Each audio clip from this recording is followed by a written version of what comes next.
industry types that are out there. I put at the head of it construction. Now that includes home builders, plumbers, electricians, pavers, excavators, HVAC, roofers, asphalt companies. It just goes on and on and on. I love this market, and I have really dedicated my time when I am going to be talking to business people outside of this office to talk to people in the construction industry, and they're everywhere. Even in my office right here, I run across people all the time that are in here working on the office. There's 60 some offices in this building, so I can see people that have ladders and and electricians, and I can go talk to them. Plus, the people that own this building, they own a lot of other ones, and they're going to be able to become a great resource to me. I'm just now beginning to talk to them after all this time. I would pick out this as an industry for two reasons. Number one, most of these folks have great revenue. It's going to be almost all over 15 to 25,000. Most of them are going to be 50,000 and above on a monthly basis. Some of them several hundred thousand. These folks need money all the time, and especially a lot of subcontractors. They've got crews they got to pay. If they're a landscaping contractor, they're always messing up a mower or something. They don't have time to go do an application, run it through, and hope in another week to 10 days they're going to get an answer on whether or not they can lease equipment. Most of the time, it's no. 90% of businesses going to banks is going to be a no. So I would pick out construction over every one. If it were me, if you feel comfortable talking to construction people, I love retail because all day long you can pass out cards in retail.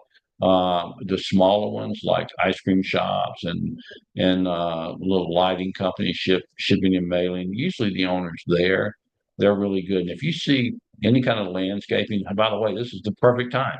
But landscaping, tree service, and pool contractors are fabulous. They're going to need money all the time. Then there's repair shops, especially auto and truck repair, but pretty much any type of repair shop.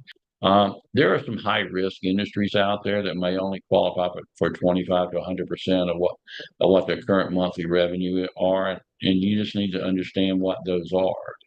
Most of them are seasonal. A lot of them are iffy type industries because of the fact that they can come and go tomorrow. And credit repair companies, I think, are great, but if they're going to take funding themselves, they're only going to get anywhere from 25 to 100% of what they're doing on a monthly basis. But here are our spotlighted deals of this past week. Number one, a financial services company. We got $30,000 for. They're out of Connecticut. They needed funds for office equipment. They didn't want to go lease it. They just wanted to go buy it. We got an insurance service. They got 50,000 funded in 6 hours with online checkout. They needed funds to hire new agents and to do advertising. HVAC, 65,000. They're out of Kansas. This is their fourth renewal. They need the funds for inventory. They got a job coming up, and they're waiting for other people to pay them. So they just needed it for short term. A restaurant for 22.5 in Texas. They needed it for a new piece of equipment. A medical spot, $250,000 one in Florida. Online checkout in 2 hours. The client took another 4 days to decide. They needed the funds for their business expansion. That's a big one. Tax and accounting service, 50,000. They're out of Mississippi. They needed funds to advertise and hire 2 new service agents for this season. Landscaping company, 12.5 in Georgia, needed funds for a new mower. We got a remodeling and handyman service, $20,000 in Alabama. Needed funds for paint and trim inventory. By the way, these aren't the largest necessarily for the week. We got others that were 100, whatever.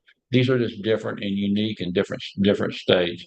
A masonry company, 75,000. They just need it for working capital. Got payroll and some other things coming up. And then a healthcare therapist, 25,000 out of California, working capital. The insurance payments from the government are late, and she doesn't have the funds to get through the month until her invoices are paid. So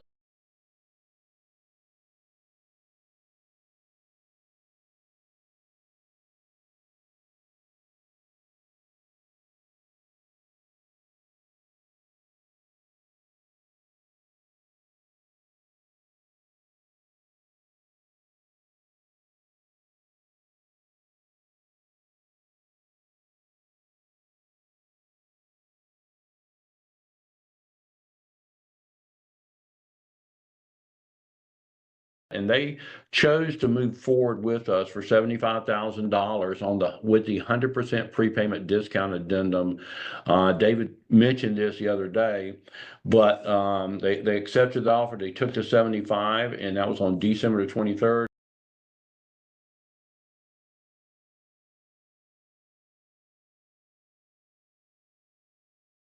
All right. Well, listen.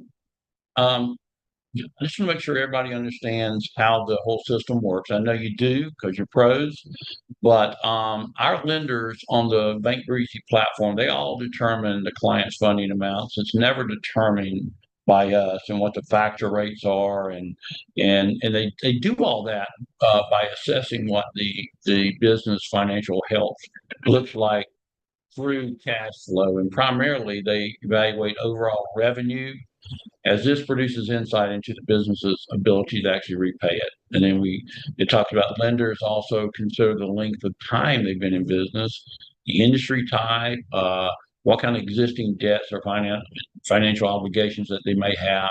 And ultimately, the funding amount is tailored to each individual business based on an awful lot of different factors. But the pro tip of the week is, people are asking, why is it that I submit a file, they're doing this amount, and I'm getting 25%, not even 50% of their monthly revenue?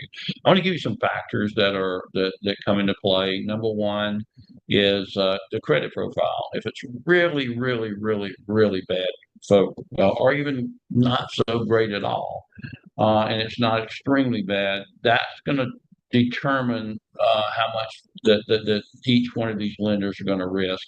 Of course, the industry type makes a difference, whether it's trucking, real estate, or a healthcare facility. The number of positions is a big one, and we're going to talk about that in a few minutes. The number of deposits. We have one today. I'll tell you a little bit about on their deposits, and then of course what their daily balances are. When it comes to FICO score, if it's below 600, it becomes a higher risk funding for almost every lender out there. So they're going to take that in consideration when they're looking at the file to see whether or not it's going to be 100%. And here are some of the high risk industries that are out there, like transportation and trucking is probably number one. Real estate, seasonal tax preparation, where they don't do any other type of accounting. They just do it during that season. Consulting, when we don't really know what the consultants are doing, we have to get more information before we submit it to be able to get a better look. But if they're doing 50,000 or higher, that's okay. Anything in energy and solar, because these solar companies pop up and go out of business very, very quickly. Credit repair companies, especially if those companies aren't legally compliant with the federal regulations for them. Certain financial services, and of course, family farms. These are all high risk ventures. So that makes a difference in whether they're going to get 100%. Then the number of positions. If our funding is a second, third, or fourth position funding, which we do all the time, then all the other positions that are head up can really factor in what they really can afford to pay. So if their debt to income ratio on just the funding, not on all their other bills, is 35% or more of the total amount that they're doing in monthly revenue. For example, if they're doing 100,000 a month in revenue and 35,000 of it's going to pay back positions in the system, then that's going to create problems, and that's going to determine really how much they're going to be able to afford. And then, of course, number of deposits. A lot of our lenders, well, almost all of them require 3 to 5 deposits. The A lenders, they'll take a minimum of 2. Some of them require 5. And the reason you want that is because I had a situation today. Their deposit didn't hit for the month of April, but it went into the month of May, and the month of May is huge. But because it didn't hit in the month of April, they really could not. They only had like 11,000 in revenue, and they already have other positions, so they really for that month couldn't afford it. Fortunately, they have such high balances on a daily basis. It was able to cover all that, and it's not an issue. But daily balances is a big deal. A lenders like to have 1,000 in daily balances, but I want you to look at this. These are the May bank statement of a business that they were wanting to get. Let me make sure there's nothing to identify this business, and there isn't. They wanted to get in a funding of $50,000. Well, you're looking at their May bank statement summary.